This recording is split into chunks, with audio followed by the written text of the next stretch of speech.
ওই মা বাবার কলজাটা আমার দেখতে মন চায়, মাঝে মাঝে মন চায় যে আলটা করাই, যে এটা কেমন বা জালেম মা বাপ যার চোখের সামনে তার ছেলে মেয়ে স্ত্রী সন্তান জাহান্নামী হয়ে যাচ্ছে, এই বেচারার কোনো আফসোস নাই, চোখের পানি নাই।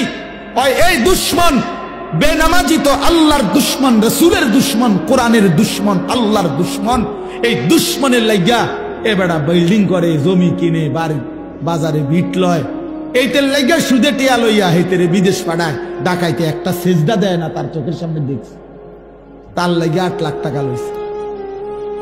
হায় রে বাপ, তুমি কি বুঝলা? কার লাইগা লইল এই ফুলাগার? আপনি একটাবার দেখেন না, আপনি যে 8 লাখ টাকা সুদে নিলেন, কিস্তিতে নিলেন, কার লাইগা নিলেন? এটাও হারাম।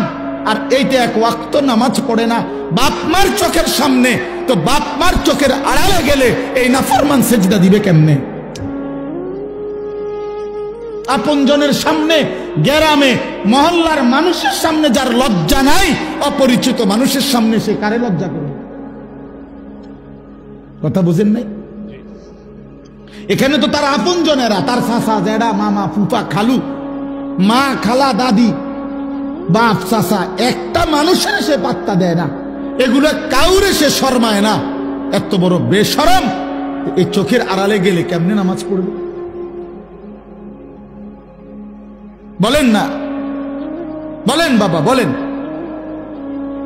অনুরোধ করছি এই জন্য, দয়া করে আল্লাহ নবীর এই হাদিস আবার আসেন। নবীজি বলছেন বাবার কাছে সন্তানের চাওয়া 2 জিনিস, এক হলো আইয়ুহসিনা ইসমাহু ওয়া আইয়ুহসিনা আদাবাহু। 1 নাম্বার হলো একটি সুন্দর নাম রাখা, এটা সন্তানের পাওনা বাপমার কাছে। আরেকটা হলো ওই দেখেন, দেখছেন, মানে উনি হিসাব হইলো চুরি করে হইলো উনি মোবাইল উঠাইল। হ্যাঁ, ওই বেড়া বেড়া আমাদের কইছি না, চাদর গান। মানে হের কথা হইলো, হুজুর তুমি না, আরো তোমার বাপেও যদি কয়, আমি জীবনে কারো কথা শুনছি না, আজকে কিতাম হইতাম। কথা বুঝেন নাই? আমি সিদ্ধান্তই নিছি আমি শুনবো না। আরো হুজুরে যদি শিক্ষারেও কয়, আমি শুনবো না। ঠিক আছে বাপ, হ্যাঁ হ্যাঁ, অনেকের ভাইয়া রাগ হইও না, আমি শক্ত মানুষ। হাদিসে স্পষ্ট আছে, প্রিয় ভাই শুনো, আল্লাহ নবী সাল্লাল্লাহু আলাইহি ওয়াসাল্লাম বলেন, কোন মানুষের দিল, খোদার কসম, কালকুজে মিরবাদান।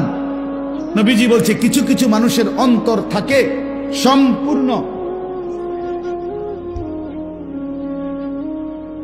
এই যে মনে করেন এইটা এদিক দিয়ে যদি থাকে, এইভাবে ধরে, তাইলেই তো গ্লাসটা পুরবে, মানে কাফ। এটা যদি এমনে থাকে, কথা বুঝছেন নি আপনি? এটা যদি এমনে থাকে, তাহলে এখন যদি এক সাগর পানি দেয়, বলো বাপ, এটা পুরবে কোনোদিন? পুরো আটলান্টিক সাগরটা যদি ঢাইলা দেয়, হবে কিছু?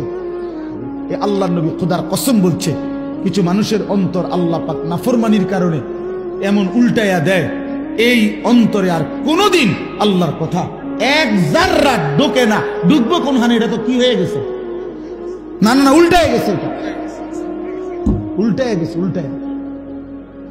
এই জন্য হাদিস আছে, নবীজি 5 ওয়াক্ত নামাজের পরে একটা দোয়া করতেন, ইয়া মুকাল্লিবাল কুলুব সাব্বিত কলবি আলা দীন। অর্থ কি? হে দিল পরিবর্তনকারী, হে অন্তরের উলট পালটকারী, আপনি আমার অন্তরটা আপনার দ্বীনের উপরে মজবুত রাখে।